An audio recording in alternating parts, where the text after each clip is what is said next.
Ladies and gentlemen, the American Jury and Bulldog Nation, welcome to another episode of Eric Deters, the Law. As all of you know, I'm a retired attorney, but I'm allowed to do educational videos about the law. As long as you're not paying me money and me doing work for that money, it's not the unauthorized practice of law. And I love doing these, and just so you know, they're going to be up on social media, all on one site. We're putting together a website for the same thing.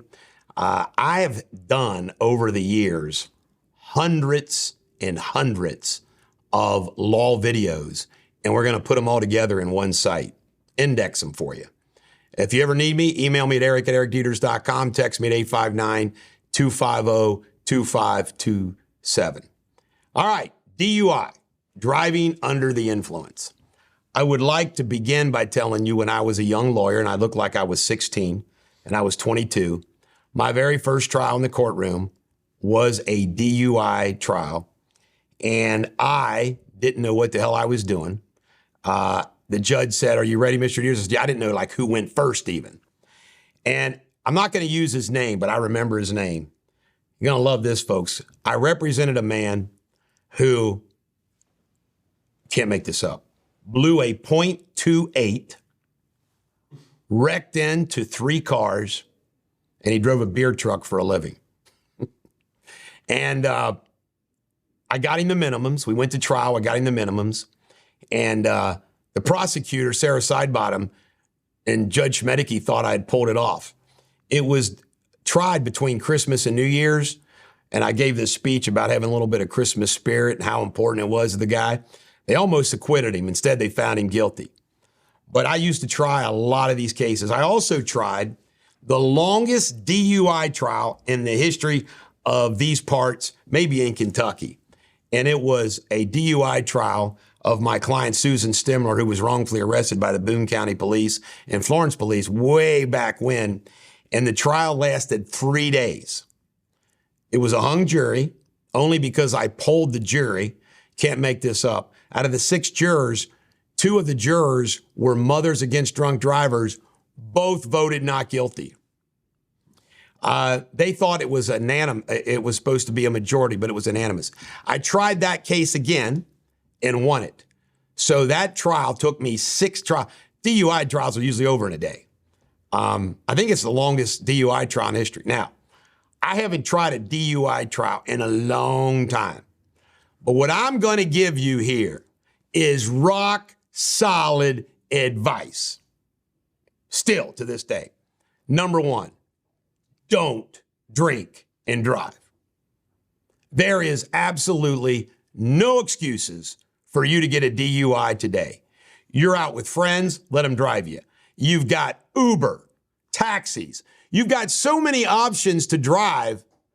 You should not drive. And folks, let me tell you something.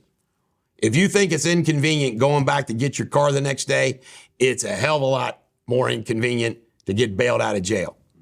There's no excuses, none, for getting a DUI these days. All right, you get pulled over, all right?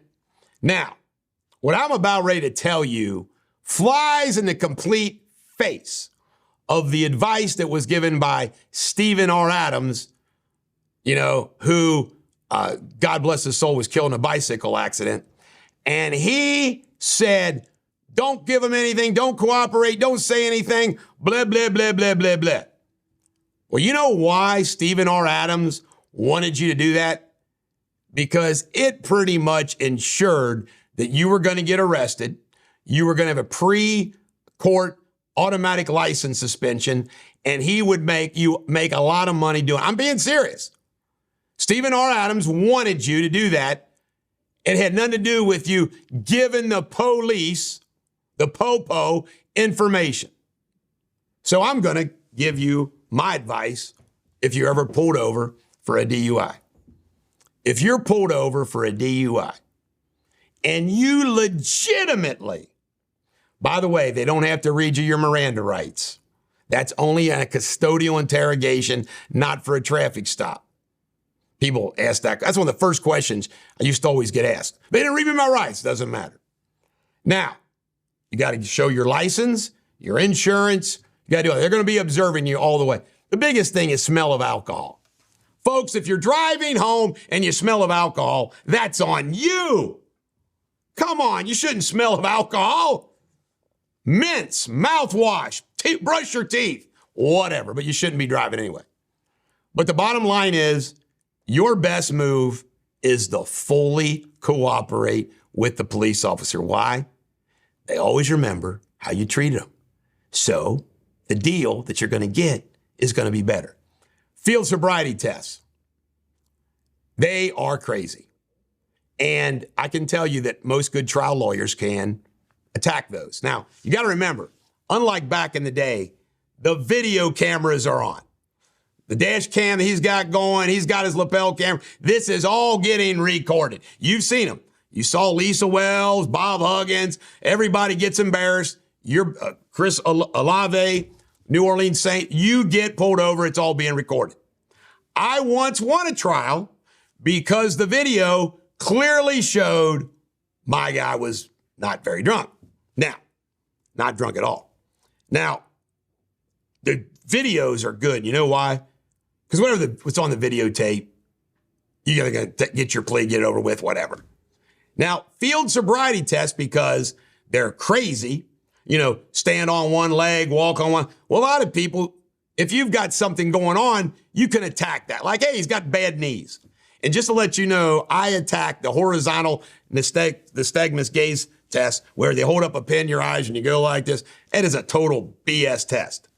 So don't worry about the field sobriety test. Why? Your lawyer can attack those pretty much, unless you fall down drunk. All right. Blood alcohol. The blood alcohol, they keep reducing it. And depending on what state you're in, you know what that blood alcohol level is. Most states now it's 0.08. Sometimes it's dropped to 0.05. By the way, for minors, it's even less. You get pulled over a minor, you shouldn't have any alcohol in you. So it's even less. But your blood alcohol test, the other thing that you can attack in a blood alcohol is the machine. Was the machine done and all that? Now, the reason why you don't want to refuse the blood, by the way, there's going to be some exceptions. I'm going to tell you the exceptions. You don't want to refuse the blood alcohol test. Why? States have laws where if you refuse the breathalyzer, you get an automatic license suspension. Do you want an automatic license suspension? If you don't refuse, you're going to drive home from jail. You're going to drive to work the next day. The administrative suspension sucks. It's been found constitutional. Driving is a privilege, not a constitutional right. It's all been found constitutional. The reason why you don't listen to Stephen R. Adams' bullshit advice is so you don't get an administrative suspension. Your least of your worries is a DUI. Let me tell you a reason why. I recently helped out a buddy of mine. He gets a DUI. He sends me the ticket. I get the ticket. I said, do not hire a lawyer. If you go hire a lawyer out there on your basic DUI, they're going to charge you a couple $1,000, at least $1,000. The poor lawyers will charge you $1,000. They're going to charge you a couple $1,000. And you know what they're going to do? They're going to plead you guilty. They're going to ask for discovery. They're going to do this. Blah, blah, blah, blah. You go to an arraignment. You go to a pre-trial. You have your trial. Okay? I guided my friend through this. By the way, this isn't the unauthorized practice law. He's my buddy. I didn't take money. I'm allowed to do this. I said, based on your ticket, you're entitled to minimums. Go plead not guilty. This is what I'm telling all of you to do. Go to your arraignment, plead not guilty. Then you're going to set it for a pretrial conference. At the pretrial conference, you get to talk to the prosecutor. Say, hey, I talked to a few people. Can I get the minimums? Prosecutor's going to say, yep. You're going to plead guilty to the minimums. You're going to walk out of there, and you just saved yourself $1,000 or $2,000. That's exactly what the lawyer's going to do. What's the minimums? Small fine, 90 days or 6 months suspension, but you get your driver's license back after 30 days for work hardship. So you basically got to go 30 days inconvenience. But that's the same thing a lawyer. Now, to get this, another really good friend of mine calls me. Son got a DUI. I looked at the ticket, same thing. I said, don't hire a lawyer. You're going to get the minimums. He wouldn't listen to me. Well, it kind of offended me a little bit. By the way, my friend listened to me. His wife did. And they hired a lawyer. Guess what happened, Jamie and Josh? They paid $2,000, and guess what the result was? The minimums. All right? But the reason why you don't want to refuse is you don't want the administrative suspension. Now, in most things in life, there are the exceptions.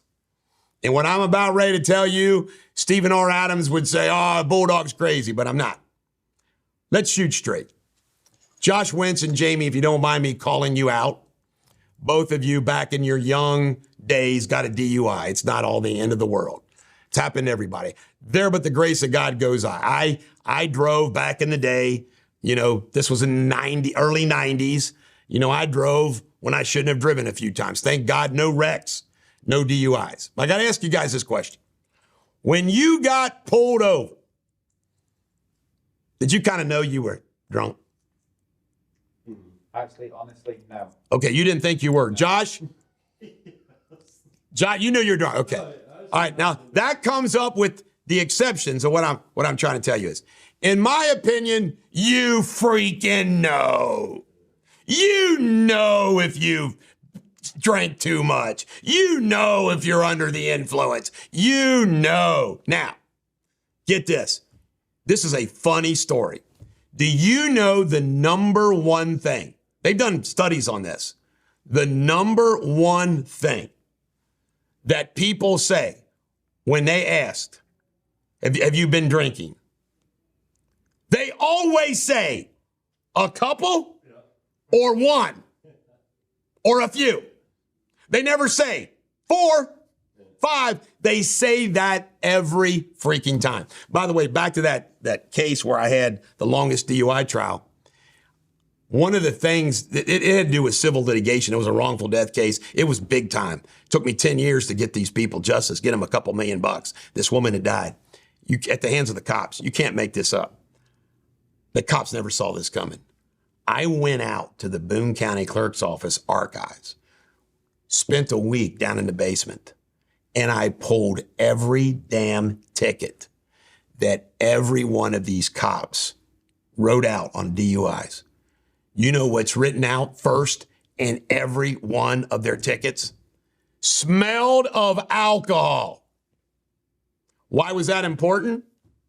Because in the case that I had, they didn't do that. It was pretty good evidence. All right. But here's the big exception. If you are in an accident, you're in an accident, just yourself, somebody's with you, a passenger, somebody's hurt, God forbid there's injuries or there's a death, you do not want to do anything. No field sobriety tests, no breathalyzer. You refuse everything if there's an accident with injuries or a death. Refuse it. By the way, if you go to the hospital and you're knocked out, they will get a search warrant to take your blood against your will. That's also been tested constitutional. But here's the thing.